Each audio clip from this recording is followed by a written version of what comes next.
Welcome to this week's Confessions from the Damned.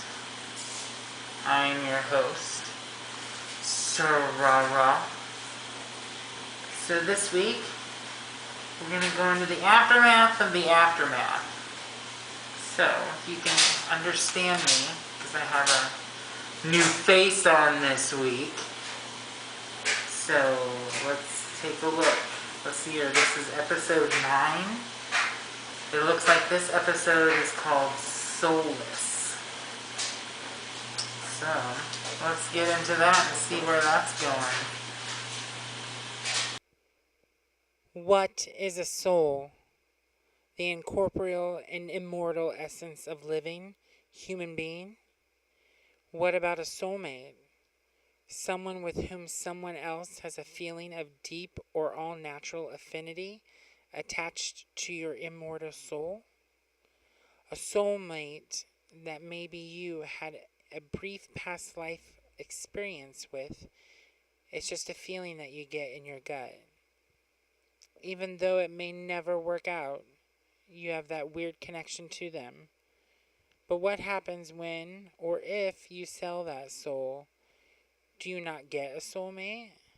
If you have no soul, what did you do in the past that caused your soul to be torn from your mortal coil? Do you remember what it was? We have all done bad things. Do you know what you have done? What if you don't have a soul? You're just soulless, and nothing else matters to you.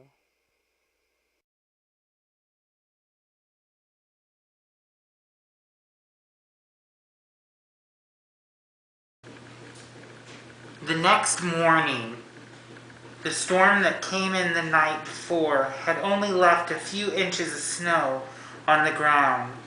It was already beginning to melt, with water running down the drain pipes of each little house and apartment in town. It was a quiet morning, the leftover ice trying to grasp onto the branches of the trees as they slowly liquefied into the ground. At Landon and Eric's apartment, everyone in the house was asleep, and Eric was passed out in his bed. Only he knew that he drank himself to sleep. Landon was passed out on the couch, and Astrid was asleep in the chair next to the couch. Landon slowly begins to wake up. He notices a little bit of light through the closed blinds of the apartment. His arms burn as he notices them wrapped in bandages. Astrid wakes up and looks at Landon. Landon tries to sit up and says, "What the hell happened last night?" Astrid says, "I know it was an accident. Whatever the fuck was in town last night fucked with all of us." Sorry. "Unfortunately, it got the best of you and Eric. He's passed out in his bed, a hungover mess. No, I went over to your mother's last night during the storm and found something absolutely disturbing, which I will get to in a minute. But Olivia and I found you with a bottle in your hand and a knife in the other. We thought you were dead for a minute, but we realized that you just cut yourself, that's it."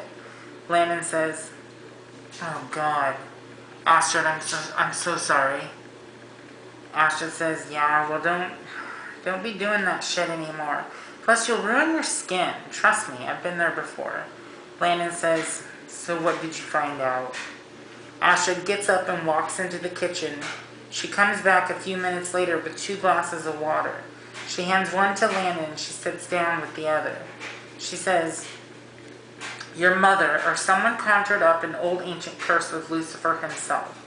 What I saw when I looked in that window at your mother's house was absolutely freaky. I have never been so physically and psychically scared in my entire life." It was talking to her like they had an arrangement and she was failing that agreement. He then noticed I was there and I swear to God, he looked right through me. So whatever happened last night, whoever you talked to, whoever you met with, may not even be real." Landon says, "I don't know what happened. Last thing I remember, I was talking to Liam on the phone, And then I heard some weird voices and then woke up here. Ashley says, wait, what voices? Landon said, I don't really remember. I do remember that I heard a voice whisper, there's two to me, and I have yet to figure out what that means. Ashley says, there were two. Let me go check on some things. You stay here and rest. It's been a long night and you need your strength. Landon grabs his phone as Ashley walks towards the door and leaves.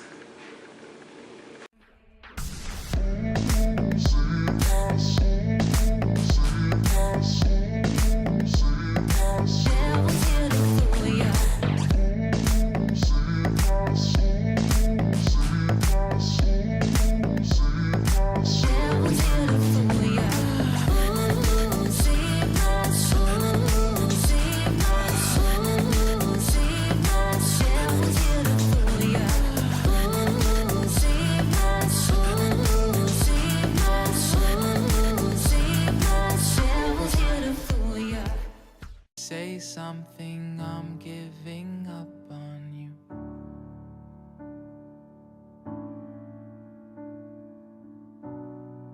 I'll be the one if you want me to.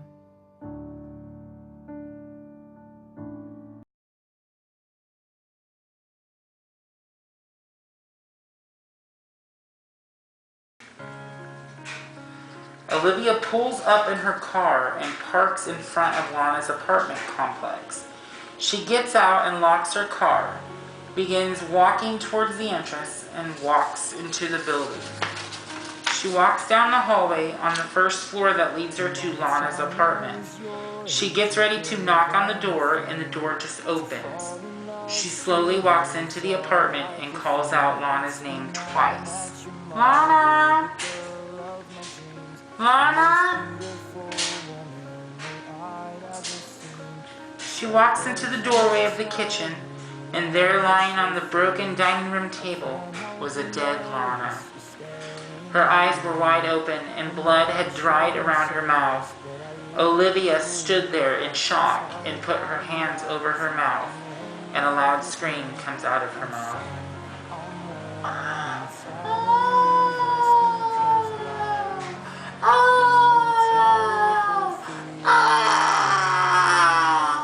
Something like that. All of the windows in the house shatter all over the apartment. So that bitch screamed good, because she broke all the windows and mirrors in the house.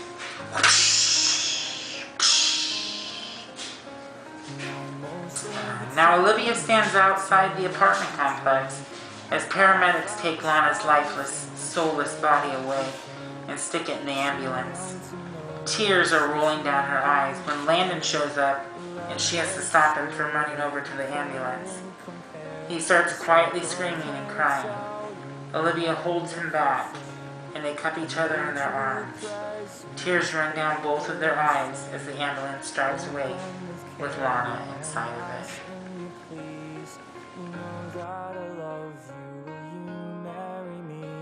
Now son, I'm only telling you this because life, can you tell 48 hours later, we are at Lana's funeral. It is a wet, moist day. There's a little bit of snow left on the ground, but not very much. There are gray clouds in the sky, and there's hardly any wind. Everyone is lined up in black suits and dresses as the casket rolls down the middle to the final resting place among the sea of tombstones. They all sit down in their black chairs. Landon, Astrid, Eric, and Olivia are in the first row. Behind them are Braden, Troy, Scott, and then an empty seat. Way in the back, Leanne sits in a single chair without Brad even present, because if Brad knew that if he were there, he would kill him. The priest says some words, and then Landon gets up and talks for a little bit about how much of a wonderful person Lana was and how broken she had been. They all watched the casket get lowered into the ground. Meanwhile, Landon, Olivia, Astrid, and Eric all throw pink roses into the ground with her beautiful pink camouflage casket, because that was her favorite color. The dirt begins to get thrown on top of the casket now, and it begins misting rain a little bit. The only ones left at the graveyard now are Landon, Astrid, and Eric. Eric says, "Hey, I'm gonna go stop by Regina's. She hasn't been returning any of my calls, and I'm worried about her and the baby. She was supposed to meet me the other day for something, and she never showed up." Landon says, "That's fine. I'll be here. Or home. Or somewhere. I don't know." Eric says, "Alright, buddy. I'll be back soon." Astrid says, "I had Olivia go and get that stuff that you wanted." And then wipes his eyes and says, "Good. Because we're gonna need it if we're going through with this plan. Everyone is going to die."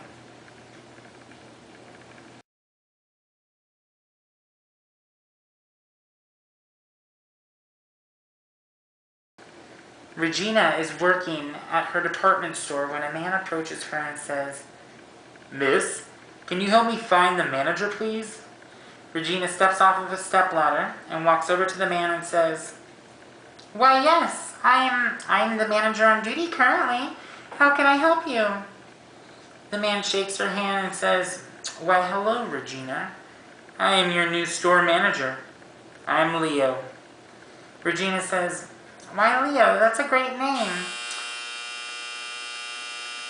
And welcome to the store. I'm sure if you need anything, you know where to find me." Leo says, "I'm sure your number is in the employee file." Regina turns red and smiles at him. "Seven devils all around me. Seven devils in my house.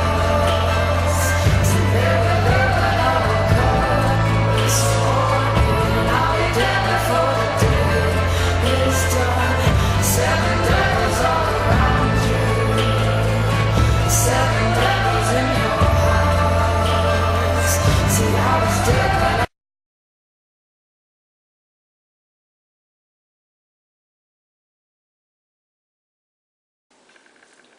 Eric drives to the gates of Charlotte's estate and up to the doorsteps of the large mansion. He gets out of his car and walks up to the front door. Before he can even knock on the door, Leo opens the door and says, "What do you want?" Eric says, "This is awkward. Anyways, I was coming to check on Regina to see how she was feeling. I know that she wasn't feeling well the last time I spoke with her, and I was wondering if..." "Regina is dead," Leo interrupts. Eric stops what he is saying and in pure shock says, "What? How? What happened to her?" Leo rolls his eyes and says, "The storm the other night, she fell off the balcony, killed her instantly, and the baby as well. Now, if you'll excuse me, I have important matters to attend to." Eric reaches for the door and says, "Now, hey, you can't just shut me out." Leo opens the door and says, "Dude, she's dead. Goodbye." And he slams the door in Eric's face. Eric stands there in silence and runs back to his car. Once he gets in his car, he screams at the top of his lungs and slams his fist on the steering wheel. He now knows why Regina never met him the following morning. Because she had fallen. She had fallen. And she wasn't able to get up this time. This time, Eric wasn't able to save her, and he knew that. This time, she was gone forever. Gone for good. Eric drives off down the road and out of the gates. Now inside the house, Charlotte walks up to Leo in the hallway and says, "You mustn't let this get in the way of the plan here. I understand that Regina's death threw you off. It threw me off. I mean, she was my daughter, for Christ's sake. Don't worry. The night of the hotel party, which is when you can have Eric all to yourself, he will finally be out of the way.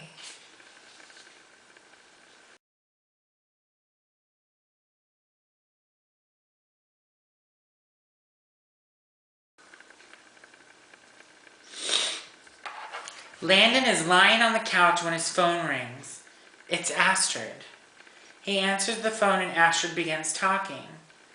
Hey, you know, I was thinking about who has access to pain pills and how Lana would even get them in her possession. And do you remember a couple weeks ago before the mayor's attack that Liam was injured? Like, Liam has access to pain pills. What if Liam is the one that gave Lana the pills? Landon interrupts and says, why would Lana go to Liam? And why would Liam give her anything to begin with? I mean, he's so anti-drugs, it makes me sick. Ashley says, maybe she didn't have anywhere else to go, Landon. Maybe she just needed a quick fix. Maybe it was an accident. Who cares? You wanted to know who killed her? And if she was killed, the pills were the start of it. And Liam is the only one besides Eric who has them.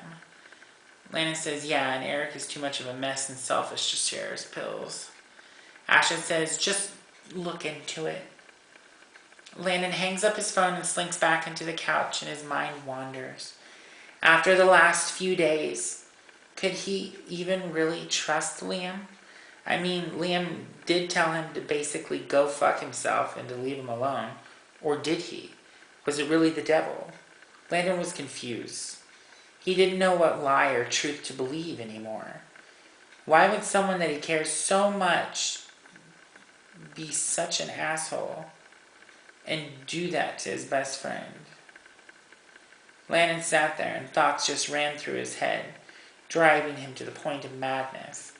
But Landon already knew what he had to do and how he was going to get his revenge on those who have damned him.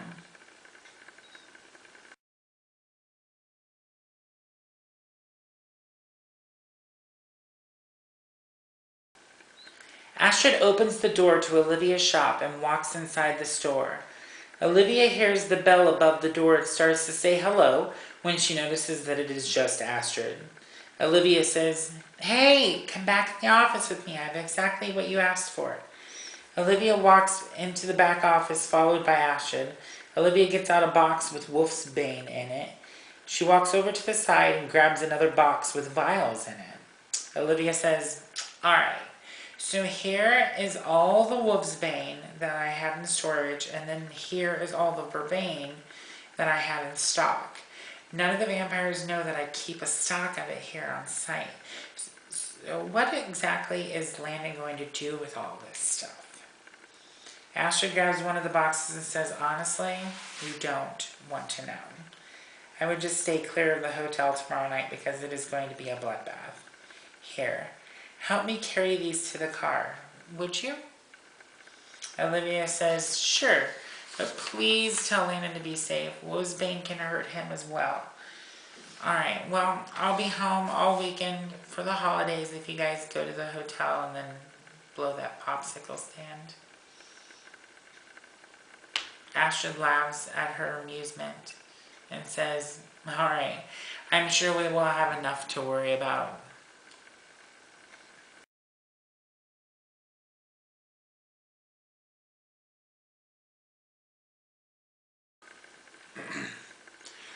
Rosemund is in her living room, smoking a cigarette, staring into the fire.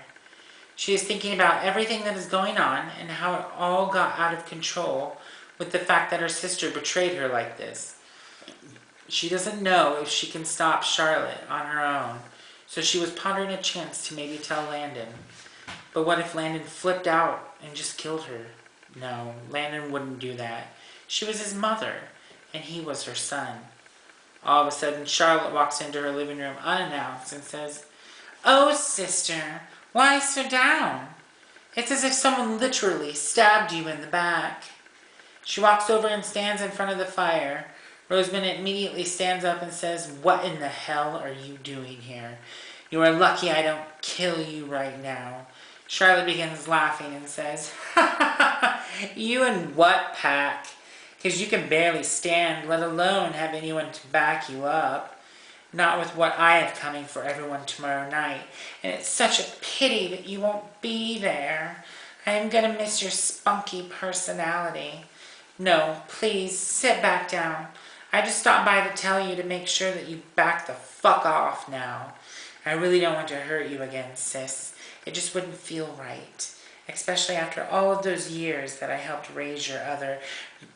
"Don't you even go there." "How dare you," Rosemund interrupts. "I have been the one to take care of all of us all of these years, and you spit on me and my own plan?" Charlotte says, "You mean my plan. Ever since I took him away from you, we have been setting this exact plan into motion. Yes, you helped a lot by pushing most of this forward. But after tomorrow night, the Jackal hybrid will be complete. And after what I am unleashing on this town on Christmas Eve, will put Krampus to shame. And boy, let me tell you, I have had a few run-ins with that guy, and he was not too pleasant." Rosemund says, "You are not going to do what I think you are you?" Charlotte says, "Oh, honey, much worse. Hotel H2O will be turned upside down, and the Wares will take back the town.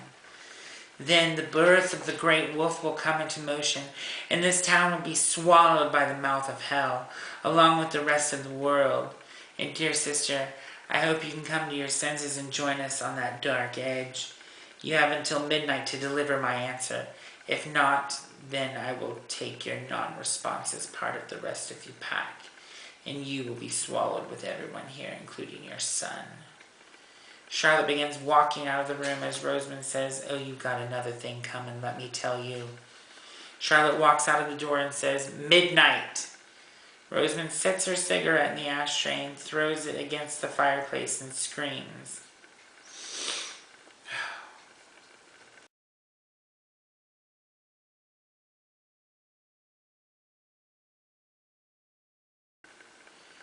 In the basement of a nice white house with red trim windows, it is dark.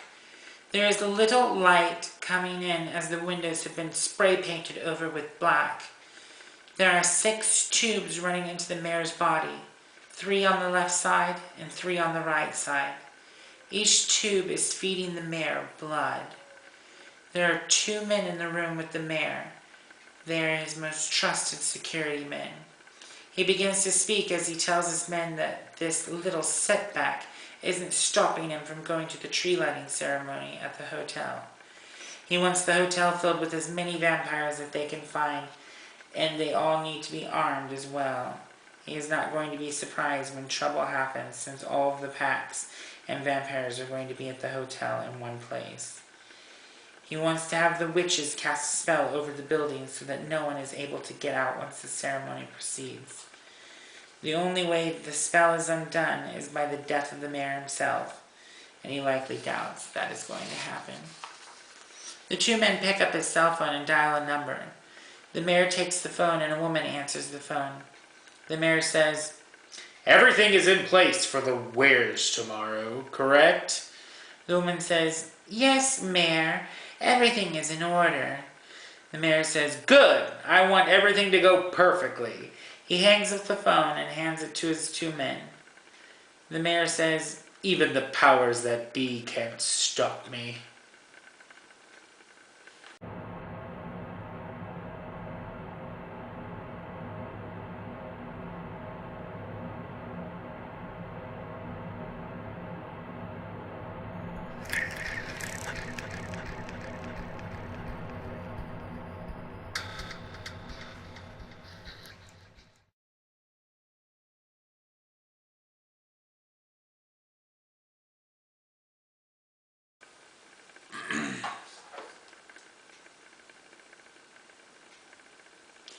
Brad and Liam are lying in bed cuddling with each other when Brad gets up out of the bed and heads to his bag in a chair.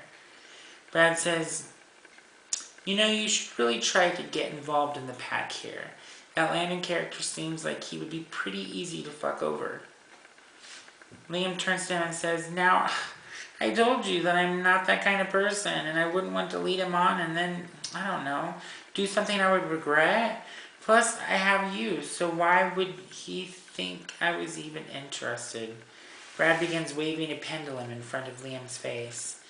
He says, because taken men are more attractive. They are the unattainable for those who fall for the unattainable. Liam, you will join Landon's pack, and you will make him fall in love with you. And then when I say so, when the time is right, you will break his heart. Nod if you understand me and agree.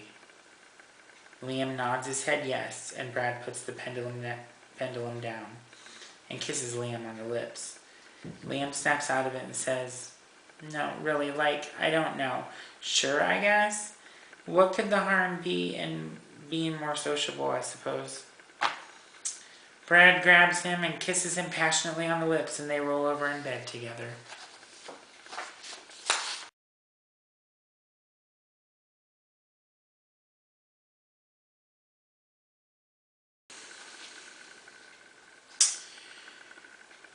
Brad gets out of the shower and wraps a towel around his very toned, young body and walks into the bedroom. In the bedroom, Liam is sitting on the bed holding something in his hand. Brad walks over to him and says, what's wrong, babe? Liam says, don't touch me, you lying son of a bitch. I remember everything now. Liam opens the palm of his hand to find the pendulum sitting there, and Brad begins to stutter his words until Liam interrupts him. Liam interrupts and says, I can't believe that you would do this to me.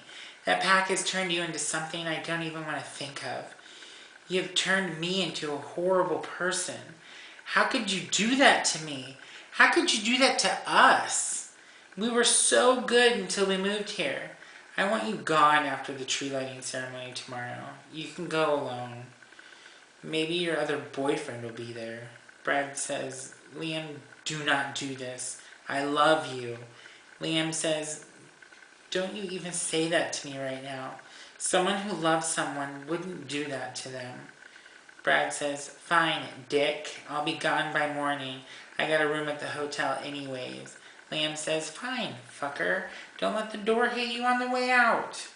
Liam gets up and begins walking out into the hallway and towards the door.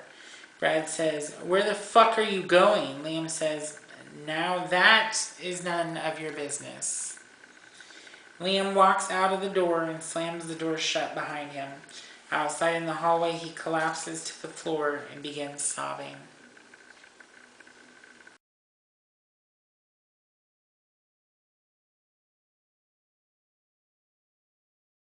Ashton and Landon are sitting in Landon's bedroom talking about what and how it's going to go down for tomorrow night at the hotel. All of a sudden, there's a knock on the door of the apartment. Landon gets up and walks over to the door and answers it. To his surprise, it is Liam. Liam looked like he had been crying and asked, hey Landon, I just came by to check on you and make sure that you were okay after Lana's funeral. I know things have been, haven't been very good, and the other night was I'm sorry. Do you mind if I come in and we can talk? Landon gives him a glare and says, no thanks, man. I've got company over and we are a little busy. Liam says, no, hey, that's alright. I just thought I'd check in on you. Landon says, okay, bye. Liam says, okay. Landon slams the door in his face and walks back into the bedroom where Astrid was. Landon says, that was Liam. Astrid says, oh really? What did he want? To apologize for killing your best friend? Landon says, ha, no. He rambled about something about him being sorry about the other night and wanted to, come in and talk. He looked as if he had been crying. Ashton says, ha! See, I told you he was the one who gave her the pills. Dude, he so killed her. Landon says, let's just get back to work. I got a separate plan for that. Now, Astrid lays her bag on Landon's bed and pulls out a mix of wolfsbane and vervain. Astrid says, this is all Olivia had left in the shop, so this should be plenty. Landon says, good. Even one drink will literally make them sick and can kill them. That goes for any wolf or vampire. Ashlet says, good, then hopefully this will be done and over with. And so by killing the mayor and then killing the great wolf, which you think is Leo, will stop the underground volcano from erupting? Landon says, yes, but it's just a hunch. If anything else, we run. Landon picks up his phone and sends a message to every member of the remaining pack to meet him and Ashlet at the hotel tomorrow night around 6 p.m. Then they will go over the plan to take the mayor out. He gets confirmation from everyone, and he sets his phone back down next to the wolf's bane. A few moments later, there's another knock on Landon's door. He runs to go open the door this time, and to another surprise, this time it was his mother, Rosemund. Landon says, Mother, what are you doing here? Rosemund squeezes by him and says, we need to talk. I'm ready to tell you everything and work with you on this. Rosemund comes inside the apartment and Landon closes the door. Landon turns to her and says, and what makes you think that we can trust you? Ashlet interrupts from the hallway and says, Landon, I feel this one. She's telling the truth. Oh, and rage. I feel rage. Rosemund says, yes, my sister and the mayor have their own agenda, and I, for one, am not going to let them succeed. Landon says, fine, let's go into the living room. The three of them walk into the living room and sit down. Rosemund begins talking by starting with when she had Landon in the cave.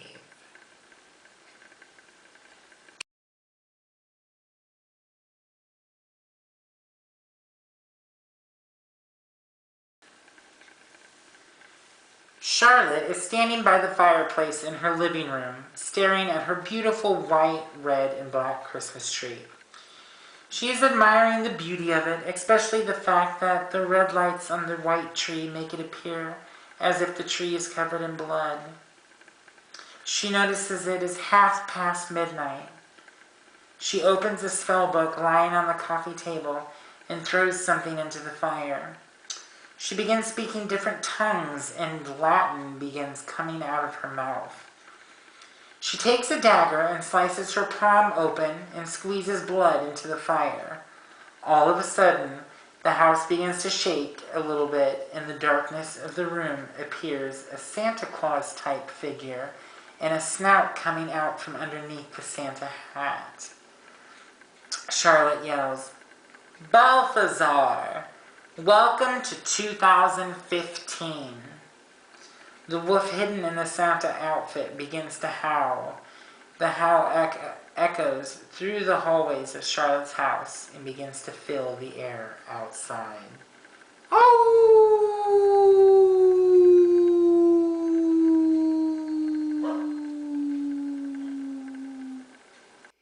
So what happens when or if you sell that soul? Do you not get a soulmate if you have no soul? What did you do in the past that caused your soul to be torn from your mortal coil? Do you remember what it was? We have all done bad things. Do you know what you have done? What if you don't have a soul? You're just soulless, and nothing else matters to you. But can someone with a soul save someone without a soul? Sometimes there is no rest for the wicked until you completely see red. That's when you know you have completely lost your soul. Alright, there you have it. There's episode 9, Soulless. Looks like a lot happened in this episode. Looks like Lana's dead, so we had her funeral. That was interesting. It's kind of sad. Looks like Liam and Brad finally had their first official big fight, and they are broken up. So that's curious to see. Looks like Rosemund is teaming up with Landon in the pack to take Charlotte and the mayor down. So that's kind of interesting. We'll see where that goes. And Rosemund finally tells Landon that he has a brother that they did not know about, which you do not know about either. That's what they meant when they said there's two. Rosemund mentions that towards the end, when she starts telling him about his past and about everything that's been going on. So now Landon knows that he's got a brother, and from what he's assuming, that brother is Leo. But we'll see about that. Regina's dead, so Eric took that hard. Ooh, doggy. Let's see here. Looks like Landon is planning something at the hotel, so we'll get into that in the next episode. Next episode is the Hotel Massacre. One of my favorite episodes. Lots of people are gonna die. So yeah, we'll see what Landon has for revenge on everybody who's damned him. So that'll be curious to see, or interesting to see. But anyways, that's it. There you have it. There's episode 9. I'll try and get episode 10 done as soon as I can. But yeah, so that's it. Later, whatever, deuces, days. Bye. I am feeling so small. It was over my head. I know nothing at all. And I will stumble and fall. I'm still learning to love, just starting to crawl.